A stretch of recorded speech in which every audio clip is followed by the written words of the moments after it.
শুক্রবার জামশেদপুর নিজেদের quarter final match Mohun Bagan super giants মুখোমুখি হয়েছিল পাঞ্জাব এফসির।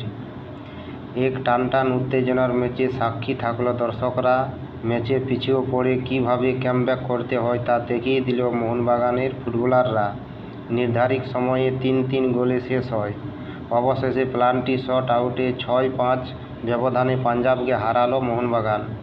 কলকাতার অপর বড় ক্লাব ইস্টবেঙ্গল কোয়ার্টার ফাইনালে উঠেও শিলং লাজংয়ের কাছে হেরেছে।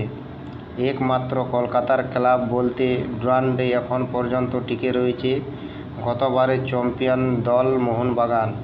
তারা দ্বিতীয় সেমিফাইনালে মুখোমুখি হবে বেঙ্গালুরু এফসির। ম্যাচটি খেলা হবে ২৭ আগস্ট সন্ধে ৫:৩০টায়। খেলা হবে যুব ভারতী স্টেডিয়ামে।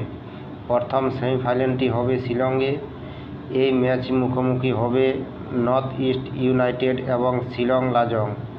যেহেতু দুটি দল পাহাড়ে, তাই মনে করা হচ্ছে তাদের সেমিফাইনালটি কলকাতার দিকে সেরকম লোক হবে না।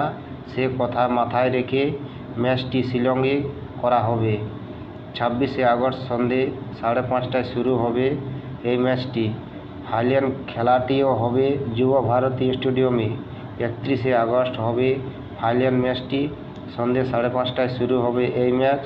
ফলে কলকাতার ৩ প্রধান কর্মকর্তা কয়েকদিন আগে ডুরান্ডো কমিটির কাছে সেমিফাইনাল ও ফাইনাল কলকাতাতে করার আবেদন দাবি জানান। তাদের দাবি কার্যত মেনে নিয়েছে ডুরান্ডো কমিটি। কলকাতাতেই হচ্ছে ফাইনাল। দুটি সেমিফাইনালের একটি খেলা হবে কলকাতাতে, অপরটি হচ্ছে শিলংয়ে। ভিডিওটি যদি আপনাদের ভালো লাগে তো একটা লাইক, সাবস্ক্রাইব করে পাশে থাকবেন।